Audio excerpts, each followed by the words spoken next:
కాంగ్రెస్కు షాకుల మీద షాకులు తగులుతున్నాయి. అసెంబ్లీ ఎన్నికల్లో తగిలిన షాక్ నుంచి తేరుకునేందుకు విశ్వ ప్రయత్నాలు చేస్తున్నా అవి ఏమాత్రం సక్సెస్ అవడం లేదు.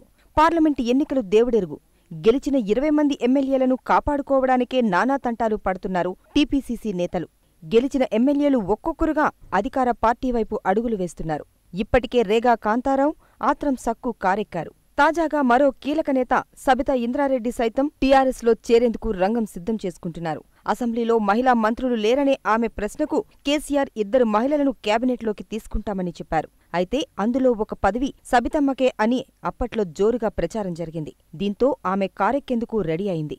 గతంలో వైఎస్కు అత్యంత సన్నిహితురాలుగా మెలుగుతూ కీలక పదవులు అధిష్ఠించిన సబితమ్మ పార్టీ మారడం ఇప్పుడు హాట్ టాపిక్గా మారింది. కాగా ఖమ్మం జిల్లాకు చెందిన మరో కాంగ్రెస్ ఎమ్మెల్యే హరిప్రియానాయక్ సైతం హస్తం పార్టీకి షాకిచ్చి టీఆర్ఎస్ గూటికి చేరారు. సీఎం కేసీఆర్తో మాట్లాడానని, ఈ సందర్భంగా గిరిజనుల అభివృద్ధిపై ఆయన చెప్పిన మాటలు తనను బాగా ఆకట్టుకున్నాయని హరిప్రియానాయక్ చెప్పారు. గిరిజన ప్రాంతాల అభివృద్ధి కోసం ఆయన పడుతున్న తపనే తనను టీఆర్ఎస్ వైపు వెళ్లేలా ఆకర్షించిందని స్పష్టం చేశారు. అవసరమైతే కాంగ్రెస్కు రాజీనామా చేసి టీఆర్ఎస్ బీఫామ్ మీద పోటీ చేసేందుకు కూడా సిద్ధమని ప్రకటించారు. ఇక ఇదే బాటలో కోమటిరెడ్డి సోదరులు కూడా ఉన్నట్లు టాక్ వినిపిస్తోంది. కోమటిరెడ్డి విధేయుడు చిరమర్తి లింగయ్య కారెక్కడంతో నెక్స్ట్ వారు కూడా గులాబీ కండువా కప్పుకుంటారని ప్రచారం జరుగుతోంది. ముందుగా చిరమర్తిని పంపించి తరువాత వారు వెళ్లే ఆలోచనలో ఉన్నట్లు సమాచారం. ఓవైపు ఎమ్మెల్సీ ఎన్నికలు, మరోవైపు సార్వత్రిక ఎన్నికలు సమీపిస్తున్న వేళ టీపీసీసీకి షాకుల మీద షాకులు తగులుతుండడం ఆ పార్టీ నేతలను కలవరపెడుతున్నాయి.